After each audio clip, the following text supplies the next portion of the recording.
So మీరు master plan అన్న word use చేశారు కదా, అమరావతి యొక్క మాస్టర్ ప్లాన్ ఏంటి మీ opinion? So master plan is like big plan అన్నమాట. ఫస్ట్ ఆఫ్ ఆల్ మనం 9 థీమ్ సిటీస్ గురించి మాట్లాడాం. అంటే electronic city, business city, education city. అంటే ఇక్కడ డిస్ట్రిక్ట్స్ని కనెక్ట్ చేసేలాగా బ్రిడ్జెస్ కూడా కన్స్ట్రక్ట్ చేస్తున్నారంటారా? అవును. సో మెయిన్గా మనకి కృష్ణా, గుంటూరు డిస్ట్రిక్ట్స్లో మెయిన్గా వచ్చే కన్స్ట్రెయిన్ ఏంటంటే వాటర్ బాడీస్ ఎక్కడెక్కడ రన్ అవుతూ ఉంటాయి. సో ఈ రియల్ ఎస్టేట్లోకి వచ్చేసరికి ఈ సిఆర్డిఏ రీజియన్ అని ఒకటి ఉంటుంది కదా సార్, అంటే ఏంటి? సో సిఆర్డిఏ రీజన్ అనగానే క్యాపిటల్ రీజన్ డెవలప్మెంట్ ఏరియా అండి.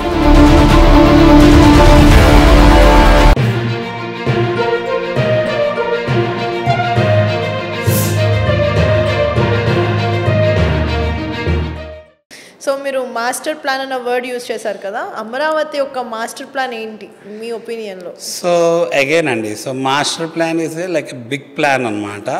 సో అమరావతి అనగానే ఫస్ట్ మనం గుర్తొచ్చేది అసలు మాస్టర్ ప్లాన్.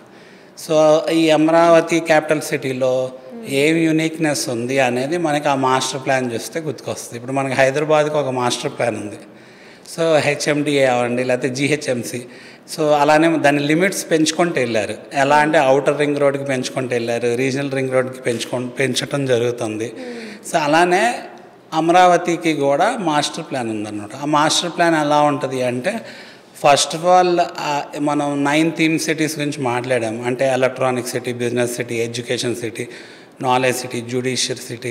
అంటే డిఫరెంట్ ఆపరేషన్స్కి, లేదా sports city, media city, different classification of zones వస్తున్నాయి అని మాట్లాడుకున్నాం. అంటే డిఫరెంట్ ఇన్స్టిట్యూషన్స్ వస్తాయి కాబట్టి ఇప్పుడు గవర్నమెంట్ సెక్టార్ పరంగా చూస్తే సెంట్రల్ గవర్నమెంట్ ఇన్స్టిట్యూషన్స్ రావాలి, స్టేట్ గవర్నమెంట్ ఇన్స్టిట్యూషన్స్ రావాలి, ప్రైవేట్ ఇన్స్టిట్యూషన్స్ రావాలి, బ్యాంకింగ్ ఇన్స్టిట్యూషన్స్ రావాలి, లేకపోతే సాఫ్ట్వేర్ అండ్ సాఫ్ట్వేర్ అలైడ్, లేకపోతే ఇప్పుడు deep root technology, artificial intelligence అవనండి, డేటా సెంటర్స్ అవనండి, లేకపోతే రోబోటిక్స్ రిలేటెడ్, డ్రోన్స్కి రిలేటెడ్, నాన్ పొల్యూటింగ్ ఇండస్ట్రీస్ అవనండి, ఇలాంటివన్నీ రావాలి కదా, డిఫరెంట్ ప్రాసెసింగ్ యూనిట్స్ అవని.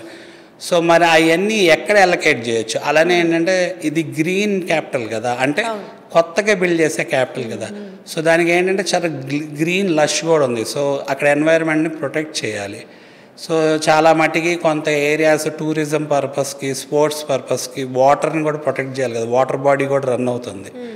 సో ఈ ఆస్పెక్ట్స్ అన్నిటి బేస్ చేసుకొని ఏ జోన్లో ఏ క్లాసిఫికేషన్ ఉంది అంటే ఒకవేళ అది గ్రీన్ జోనా, గ్రీన్ జోన్ అయితే దాంట్లో పర్మిషన్స్ ఏమున్నాయి, రెసిడెన్షియల్ జోన్ అనుకోండి, రెసిడెన్షియల్ యాక్టివిటీస్ ఏం చేయొచ్చు, కమర్షియల్ జోన్ అనుకోండి, కమర్షియల్ యాక్టివిటీస్ ఏం చేయొచ్చు, ఇన్స్టిట్యూషనల్కి రిలేటెడ్ ఎక్కడుంది ఆ కారిడార్, లేకపోతే రోడ్స్ కూడా ఏ రోడ్ ఎక్కడుంది అంటే చిన్న రోడ్డు ఏ ఏరియాలో చిన్న రోడ్ ఇవ్వాలి, ఏ ఏరియాలో పెద్ద రోడ్ ఇవ్వాలి, లేకపోతే మీడియం సైజ్ ఆఫ్ రోడ్ ఎక్కడ కావాలి, ప్లస్ ఈ రోడ్స్ అన్నీ నెక్స్ట్ హైవేస్కి ఎలా కనెక్ట్ అవ్వాలి, లేదా స్టేట్ హైవేస్కి, నేషనల్ హైవేస్కి ఎలా కనెక్ట్ అవ్వాలి, రివర్ బాడీస్ ఉన్నాయి కాబట్టి వాటిల్లో బ్రిడ్జెస్ అవన్నీ ఎక్కడ రావాలి, ప్లస్ ఏంటంటే ఐకానిక్ స్ట్రక్చర్స్ ఎక్కడ రావాలి, ఎక్కడ వస్తాయి, లేకపోతే ఏ పర్టికులర్ ఇన్స్టిట్యూషన్కి హండ్రెడ్స్ ఆఫ్ ఏకర్స్ ఎక్కడ అలొకేట్ చేయాలి. ఇప్పుడు ఎడ్యుకేషనల్ ఇన్స్టిట్యూట్స్ ఆల్రెడీ కొన్ని రన్ అవుతున్నాయని చెప్పుకున్నాం, మెడికల్కి రిలేటెడ్ ఇన్స్టిట్యూట్స్ కొన్ని ఆపరేషన్స్ ఉన్నాయని చెప్పుకున్నాం. సో ఈ అన్నిటిని ప్యాటర్నైజ్ చేసి అసలు ఈ మాస్టర్ ప్లాన్లో మనకు అసలు ఏమేమి రాబోతున్నాయి, దానికి మళ్ళీ పర్టికులర్గా వాస్తు అంటే ఏంటంటే ఈ మాస్టర్ ప్లాన్ ఎటు ప్రొజెక్ట్ చేస్తుంది. మీకు చెప్పా కదా, నార్త్ నుంచి సౌత్కి రన్నింగ్ రోడ్స్ ఉన్నాయి, అలానే ఈస్ట్ నుంచి వెస్ట్కి రన్నింగ్ రోడ్స్ ఉన్నాయి.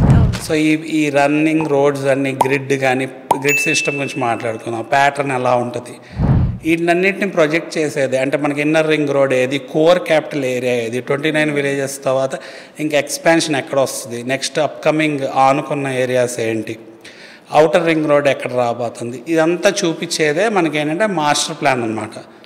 సో అలానే ఏంటంటే కోర్ క్యాపిటల్కి కూడా సెంట్రిక్గా మాస్టర్ ప్లాన్ ఉంటుంది, అంటే 29 విలేజెస్ కూడా చూపించే మాస్టర్ ప్లాన్ ఉంటుంది. అంటే ఇక్కడ డిస్ట్రిక్ట్స్ని కనెక్ట్ చేసేలాగా బ్రిడ్జెస్ కూడా కన్స్ట్రక్ట్ చేస్తున్నారంటారా? అవును.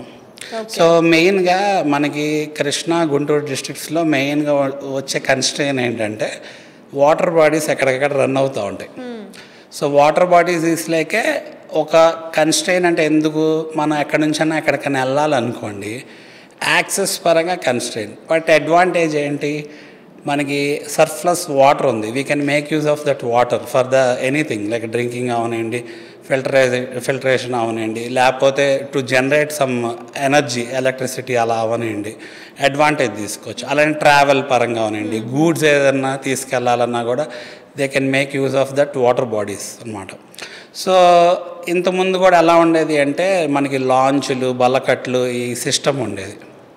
సో అందుకే కృష్ణా డిస్ట్రిక్ట్ నుంచి గుంటూరు డిస్ట్రిక్ట్ వెళ్ళాలి అంటే మొత్తం తిరిగి వెళ్ళకుండా, అంటే బ్యారేజ్ ఒక్కటే యూజ్ చేసుకోకుండా మధ్యలో బ్రిడ్జెస్ వచ్చినాయి అనుకోండి, సో మొత్తం తిరిగి వెళ్ళకుండా అది మనకి తగ్గిపోద్ది, ఆ టైం అనేది తగ్గిపోవటం వల్ల అడ్వాంటేజ్. మనం అంతమంది వీడియోస్లో కూడా చెప్పుకున్నాం, ఏం చెప్పుకున్నాం అంటే ఈ బల్లకట్లు లాంచ్లు ఎలా ఉంటాయంటే కారు పెద్ద వెహికల్స్ లారీస్ లాంటివి కూడా పెట్టుకొని తీసుకెళ్తారు అని చెప్పి. సో అందుకని ఈ మనకి వచ్చే వాటర్ బాడీస్ ఒక అడ్వాంటేజ్ అదనమాట. సో ఆ advantage surplus amount of water availability ఉంది కాబట్టి అక్కడ యాక్సెసిబిలిటీ పరంగా కనెక్టివిటీ పరంగా అది ఛాలెంజ్ అవ్వకూడదు కాబట్టి దానికి బ్రిడ్జెస్ని రూపొందిస్తున్నారు. ఓకే. సో ఈ రియల్ ఎస్టేట్లోకి వచ్చేసరికి ఈ సిఆర్డిఏ రీజియన్ అని ఒకటి ఉంటుంది కదా సార్, అంటే ఏంటి?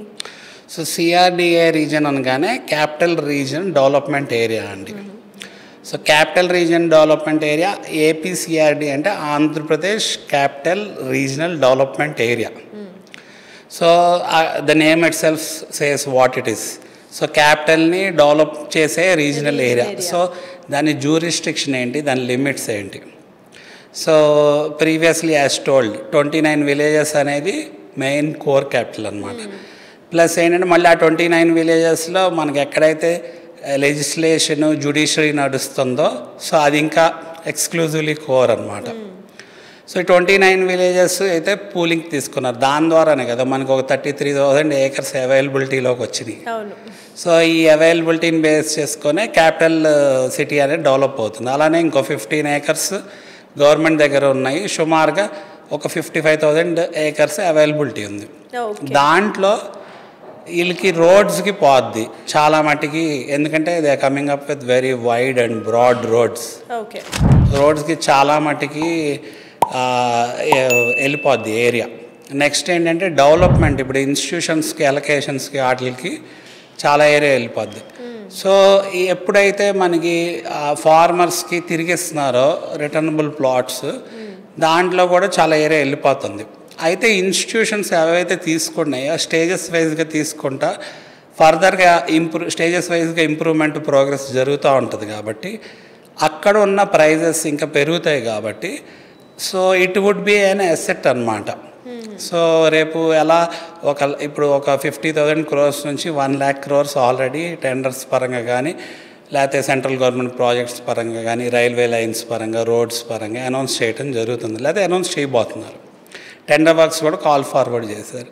సో మరి 1,00,000 కోట్లు 2,00,000 కోట్లు అమరావతి మీద పెడుతున్నారు అనుకోండి, ఊరికి ఎందుకు పెడతారు? స్టేట్ బడ్జెట్ సెంట్రల్ బడ్జెట్ ఉంటుంది కదా, స్టేట్ బడ్జెట్ కంటే మరి దాటిపోతుంటే మరి ఎవరి మీద బర్డెన్, రేపు పీపుల్ మీద బర్డెన్ అన్న ఫీలింగ్లో పీపుల్ ఉండకూడదు కదా. ఇప్పుడు మనం హైదరాబాద్ చూస్తున్నాం, ఎంటైర్ తెలంగాణ ఒక్క ఎకానమీని హైదరాబాద్ శాసిస్తుంది, అంటే హైదరాబాద్ నుంచి మేజర్ రెవెన్యూ వస్తుంది. దానివల్ల వీ కెన్ స్టిల్ కాల్ ఏంటంటే తెలంగాణ క్యాపిటల్ సిటీ హైదరాబాద్ని హైదరాబాద్ స్టేట్ అని కూడా అనొచ్చు మనం.